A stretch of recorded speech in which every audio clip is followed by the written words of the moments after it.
ओम शांति। आज दिनांक 29 नवंबर 2022। प्रातः मुरली बाप दादा मधुबन। बाबा बोले, मीठे बच्चे, तुम्हें मनुष्य से देवता बनना है, इसलिए देवीय फजीलत अर्थात मेनर्स धारण करो। आसुरी अवगुणों को छोड़ते जाओ, पावन बनो। मीठे बच्चे, तुम्हें मनुष्य से देवता बनना है, इसलिए देवी फजीयत अर्थात मेनर्स धारण करो। आसुरी अवगुणों को छोड़ते जाओ, पावन बनो। स्वयं भगवान निराकार परमात्मा शिव ब्रह्मा तन का आधार लेकर हम बच्चों को अभी संगम युग पर भारत भूमि पर अवतरित होकर गुण ज्ञान तथा शक्तियों से सजाते अर्थात राजयोग सिखाकर मनुष्य से देवता बनाते। तो बाबा कहते, अब तुम बच्चों को देवीय गुण धारण करना है। बाबा ने हम बच्चों को सृष्टि के आदि मध्य अंत की नॉलेज दे दी।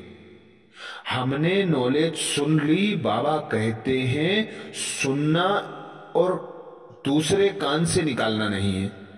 जो बाबा तुम्हें ज्ञान सुनाते हैं उसे धारण करना है, उसका मनन चिंतन करना है, उसे स्वरूप में लाना है। अर्थात जो देवीय गुण हैं उन गुणों को धारण करते जाना है, और जो अंदर आसुरी गुण हैं, एक दो को दुख देने वाले गुण हैं, वे गुण निकालते जाना है। बाबा कहते हैं, पावन बनो अर्थात काम क्रोध लोभ मोह अहंकार सब छोड़ते जाओ, पवित्र बनो, पावन बनो। क्योंकि जो देवी देवता थे वे पवित्र थे, पावन थे। अब बाबा हमें उनके जैसा बनाते तो उनके जैसे गुणों को भी धारण करना पड़े, अवगुण छोड़ना पड़े। प्रश्न किया बाबा ने, देवीय मेनर्स धारण करने वालों की परख किस एक बात से हो सकती है? देवी मेनर्स धारण करने वालों की परख किस एक बात से हो सकती है? उत्तर में बाबा कहते, सर्विस से। कहां तक पतित से पावन बने हैं और कितनों को पावन बनाने की सेवा करते हैं? अच्छे पुरुषार्थी हैं या अभी तक आसुरी अवगुण हैं? यह सब सर्विस से पता चलता है। तुम्हारी यह ईश्वरीय मिशन है। बाबा कहते, तुम्हारी यह ईश्वरीय मिशन है ही देवीय फजीलत सिखाने की। तुम श्रीमत पर पतित को पावन बनाने की सेवा करते हो। अर्थात स्वयं भगवान हमें अपनी संतान बनाते। बाबा कहते, मैं शिव विश्व का कल्याण करने के लिए आता हूं। तो तुम बच्चों में जो ब्राह्मण बनते वे ही शिव के सपूत बच्चे, शिव के मददगार बच्चे शालिग्राम कहलाते। उनका गायन भी इसी कारण होता क्योंकि वे संगम पर बाबा की मदद करते, बाबा के मददगार बनते। जो बाप का धंधा है वही बच्चे धंधा करते। तो बाबा कहते, जो बच्चे अच्छे पुरुषार्थी हैं वे आसुरी गुण को छोड़ते जाएंगे और देवीय गुणों को धारण करते जाएंगे और आप समान बनाने की सेवा करते रहेंगे। क्योंकि यह है ईश्वरीय मिशन। इस मिशन का कार्य है देवीय फजीलत अर्थात देवीय मेनर्स सिखलाने की। तो बाबा कहते, तुम बच्चे श्रीमत पर मनुष्य को पावन बनाने की सेवा करते हो। गीत सुनाया बाबा ने, ओम नमो शिवाय। ओम शांति। भक्ति मार्ग में महिमा करते हैं, शिवाय नमः। ऊंच ते ऊंच शिव, उनको ही शिव परमात्माय नमः कहा जाता है। ब्रह्मा देवताय नमः, विष्णु देवताय नमः कहा जाता है और शिव परमात्माय नमः कहा जाता है। फर्क हुआ ना। परमात्मा एक है, वह ऊंचते ऊंच है, उनकी महिमा भी ऊंच है। इस समय ऊंचे ते ऊंचा कर्तव्य करते हैं। उनका धाम भी ऊंचे ते ऊंचा है, नाम भी ऊंचे, और किसको परमात्मा नहीं कहते। परमात्मा के लिए ही गायन है, हे पतित पावन। आते भी हैं पतित दुनिया और पतित शरीर में। पतित शरीर का नाम है प्रजापिता ब्रह्मा।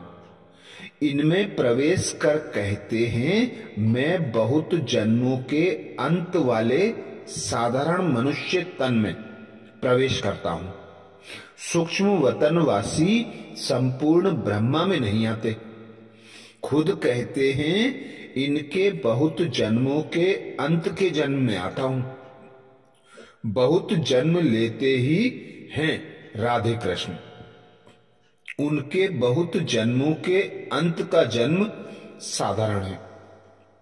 ऐसे तो कहते नहीं है कि मैं पावन शरीर में प्रवेश करता हूं। भगवानुवाच मैं साधारण तन में आता हूं। अब भगवान जरूर आकर के इस साधारण तन द्वारा आत्माओं को बैठ समझाते हैं कि मैं परम पिता परमात्मा हूं। मैं कृष्ण की आत्मा नहीं हूं, न ब्रह्मा विष्णु शंकर की आत्मा हूं। मैं परम पिता परमात्मा हूं, जिनको शिव परमात्माएं कहा जाता है। मैं इनमें आया हूं। मैं सूक्ष्म वतनवासी ब्रह्मा में प्रवेश नहीं करता हूं। मुझे तो यहां पतितों को पावन बनाना है। मेरे द्वारा ही वह सूक्ष्म वतनवासी ब्रह्मा बना है, इसलिए उनको सूक्ष्म में दिखाया है। कितना अच्छी रीति समझाते हैं, परंतु मनुष्य सुनी अनसुनी कर उल्टी बातों पर चलते रहते हैं। आसुरी बुद्धि से सुनते हैं, ईश्वरीय बुद्धि से सुने तो संशय मिट जाए। त्रिमूर्ति का चित्र दिखाने बिगर समझाना मुश्किल है। उन्होंने त्रिमूर्ति ब्रह्मा नाम रख दिया है, क्योंकि शिव बाबा प्रजापिता ब्रह्मा द्वारा नई दुनिया की रचना रचते हैं। तुम बच्चे अभी सम्मुख हो, सब पतित से पावन बन रहे हैं। जितना जो बनेगा वह सर्विस में दिखाई पड़ेगा। वह अच्छा पुरुषार्थी है, इसमें अजुन अवगुण है। देवताओं में देवीय गुण होते हैं। बाबा कहते, देवताओं में देवीय गुण थे। हर एक अपने आसुरी गुण और उन्हों के देवीय गुण का वर्णन करते हैं। अभी आसुरी अवगुण को छोड़ना है, नहीं तो ऊंच पद नहीं पा सकेंगे। बाप समझाते हैं, बच्चे देवीय गुण धारण करो। खान पान चलन में फजीलत चाहिए। पतित मनुष्यों को बद फजीलत कहेंगे। देवताएं फजीलत अर्थात मेनर्स वाले हैं। तब तो उन्हों का गायन है। हर एक को पुरुषार्थ करना है, जो करेगा सो पाएगा। अब भगवान तुमको सहज राजयोग और ज्ञान सिखला रहे हैं। ज्ञान सागर एक बाप है, जो तुम्हें ज्ञान देकर सदगति में ले जाते हैं। उन्हें ही सुखदेव कहा जाता है। तो यहाँ की सब बातें न्यारी हैं। भगवान परम पिता परमात्मा शिव ही ज्ञान देकर सबकी सदगति करते हैं। उन्हें ही सुखदेव अर्थात दुख हरता सुख करता कहा जाता है। तो यहाँ की सब बातें बाबा कहते न्यारी हैं। जो ब्राह्मण बनने वाले होंगे, उन्हों की ही बुद्धि में यह ज्ञान बैठेगा। बहुत करके पूछते हैं, दादा को ब्रह्मा क्यों बनाया है? बोलो। इन बातों को बैठकर समझो। हम तुमको इनके 84 जन्मों की कहानी सुनाएं। सब ब्रह्मा कुमार कुमारियां पावन बन देवता बन जाएंगे। पावन बनने बिगर वर्षा मिल नहीं सकता। भगवान ऊंचते ऊंच निराकार शिव बाबा है। वर्षा देने के लिए जरूर ब्रह्मा तन में आएगा। यह प्रजापिता ब्रह्मा है। सूक्ष्म वतनवासी ब्रह्मा को प्रजापिता नहीं कहेंगे। बाबा कहते यह है सूक्ष्म वतनवासी ब्रह्मा को प्रजापिता नहीं कहेंगे। वहां थोड़े ही प्रजा रचेंगे। हम ब्रह्मा कुमार कुमारियां साकार में हैं, तो प्रजापिता ब्रह्मा भी साकार में है। यह राज आकर समझो। हम इस दादा को भगवान नहीं कहते। यह प्रजापिता है। इनके तन में शिव बाबा आते हैं पावन बनाने के लिए। यहां कोई पावन है नहीं। त्रिमूर्ति शिव के बदले त्रिमूर्ति ब्रह्मा कह दिया है, परंतु त्रिमूर्ति ब्रह्मा को बाबा कहते, परंतु त्रिमूर्ति ब्रह्मा का कोई अर्थ नहीं है। ब्रह्मा को मनुष्यों का रचयिता भी कहते हैं, इसलिए प्रजापिता कहा जाता है। इनमें वह निराकार प्रवेश कर वर्षा देते हैं। सूक्ष्म वतनवासी ब्रह्मा पावन है। वह पतित से पावन बनते हैं। हम ब्राह्मण भी पतित से पावन देवता बनते हैं। शिवाय नमः कहा जाता है। ब्रह्मा विष्णु शंकर को देवता कहते हैं। भगवान ही भक्तों का रक्षक है। वही सबको सद्गति देंगे। पतित पावन है तो जरूर आकर पतितों को पावन बनाएंगे। पहले पहले पावन है लक्ष्मी नारायण। वे जरूर पुनर्जन्म लेते होंगे। 84 जन्म पूरे होने से फिर साधारण मनुष्य बन जाते हैं। उनमें फिर बाप प्रवेश करते हैं, तो यह व्यक्त ब्रह्मा, वह अव्यक्त ब्रह्मा। सूक्ष्म वतन में सृष्टि नहीं रची जाती। अक्सर करके लोग इस बात पर मूंझते हैं, तो तुमको समझाना है। बाप कहते हैं मैं बहुत जन्मों के अर्थात 84 जन्मों के अंत के जन्म में प्रवेश करता हूं। भारत में पहले देवी देवता आए, वह फिर पिछाड़ी में हो जाएंगे। फिर पहले वही जाकर देवी देवता बनेंगे। विराट रूप का चित्र भी जरूर होना चाहिए। बच्चों ने अर्थ सहित बनाया है।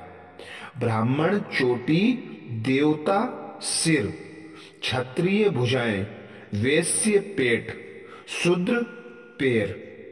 शूद्र के बाद फिर ब्राह्मण। वर्णों का भी चक्र हुआ ना, यह भी समझना और समझाना है। बाबा कहते ब्राह्मण है चोटी, देवता है सिर, क्षत्रिय है भुजाएं, वैश्य है पेट और शूद्र है पैर। तो शूद्र के बाद बाबा फिर हमें ब्राह्मण बनाते। वर्णों का भी चक्र हुआ ना, यह भी समझना और समझाना है। बाबा ने बहुत बार समझाया है कि अखबारों में पढ़ता है फलाना स्वर्गवासी हुआ, तो उनको चिट्ठी लिखनी चाहिए कि स्वर्गवासी हुआ तो जरूर नरक में था, और अब है ही नरक, तो जरूर पुनर्जन्म नरक में लेंगे। अगर स्वर्ग में गया फिर तुम उनको बुलाकर नरक का भोजन क्यों खिलाते हो? तुम रोते क्यों हो? परंतु इतनी बुद्धि नहीं है जो समझें कि स्वर्ग की स्थापना तो बाप ही आकर करते हैं, राजयोग सिखलाते हैं। तुम ब्राह्मण संगम पर बाप से वर्षा ले रहे हो, बाकी सब हैं कलयुग में। संगम पर आत्मा परमात्मा मिल रहे हैं। इनको कुंभ का मेला कहा जाता है।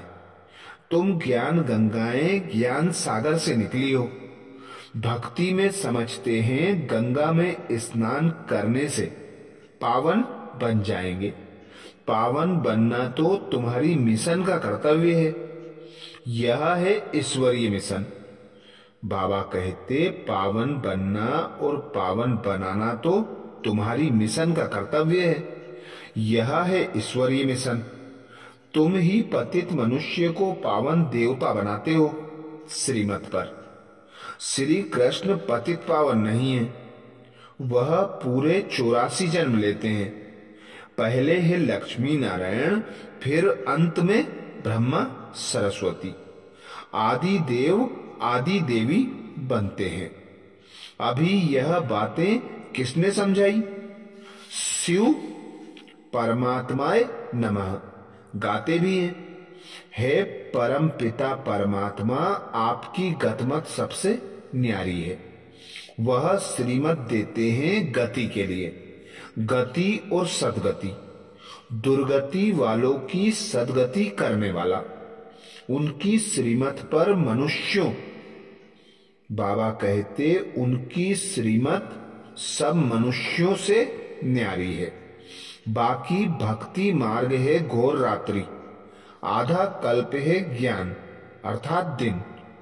शिव बाबा कहते हैं मैं अंधियारी रात में आता हूं, रात को दिन बनाने। यह ज्ञान एक ही ज्ञान सागर शिव बाबा के पास है।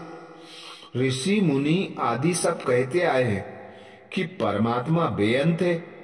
परमात्मा को नहीं जानते तो गोया नास्तिक ठहरे। आधा कल्प है नास्तिक, आधा कल्प है आस्तिक। तुम अब बाप की रचना के आदि मध्य अंत को जानते हो, और कोई नहीं जानते। इसलिए कहा जाता है निधन के। अनेक धर्म अनेक मतें हो गई हैं। अब बाप कहते हैं इस पुरानी दुनिया का संन्यास करना है। याद करना है शांति धाम और सुख धाम को। जितना याद करेंगे उतना ऊंच पद पाएंगे। गृहस्थ व्यवहार में भल रहो, सिर्फ पवित्र बनो। धंधे बिगर गृहस्थ कैसे चलेगा? सिर्फ पवित्र बनना है और बाप को याद करना है।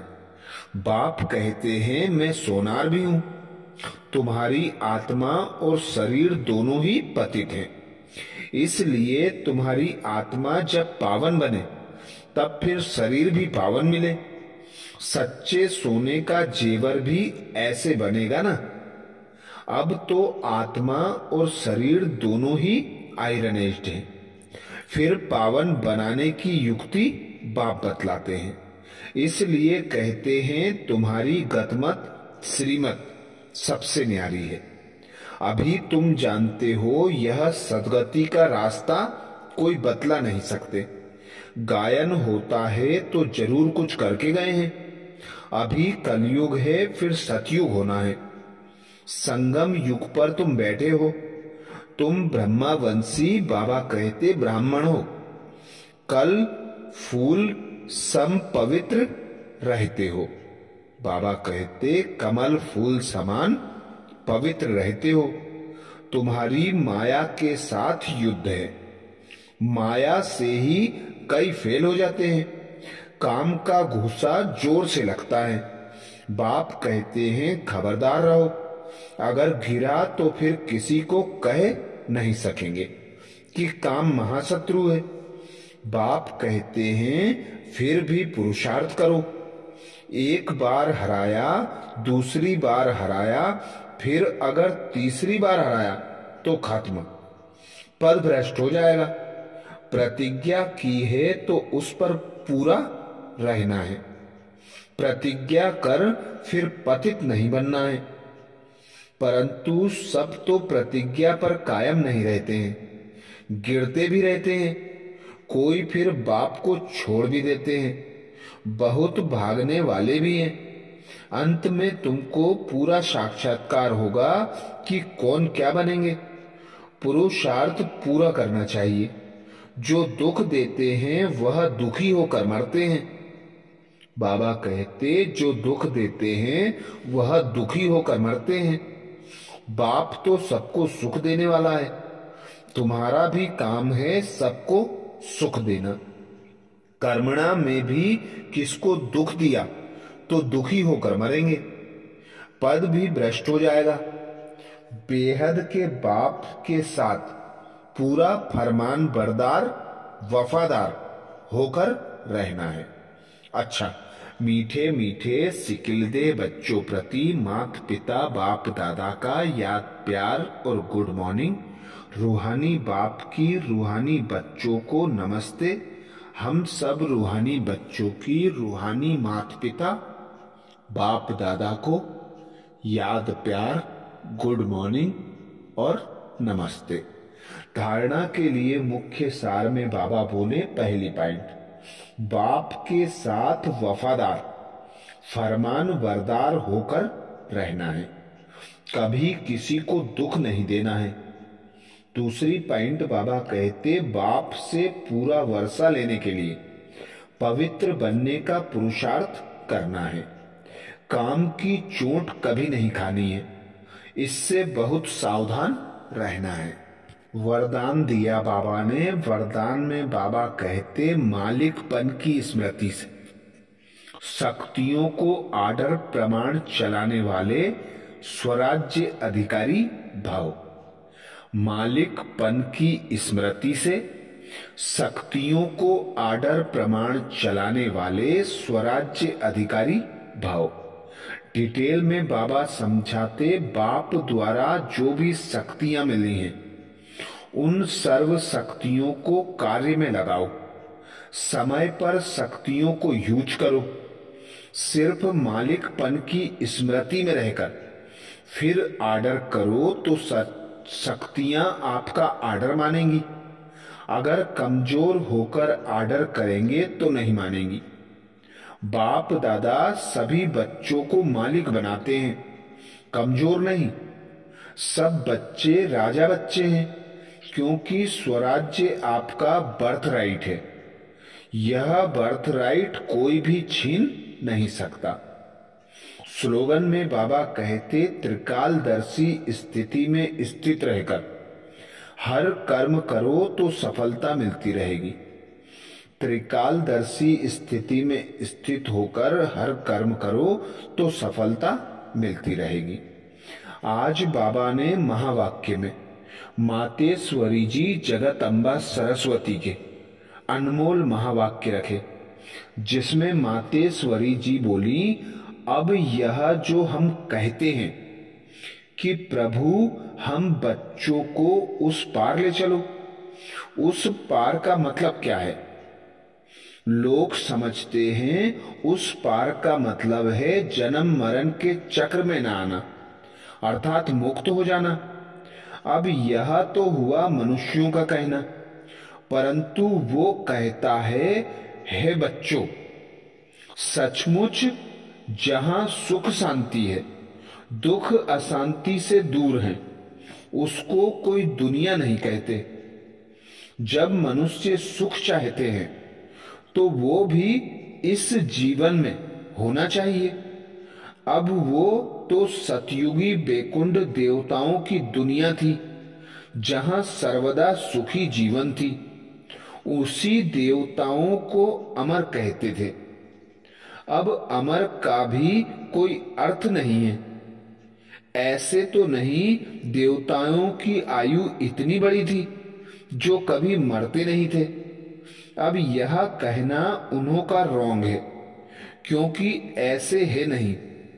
उनकी आयु कोई सतयुग त्रेता तक नहीं चलती, परंतु देवी देवताओं के जन्म सतयुग त्रेता में बहुत हुए हैं।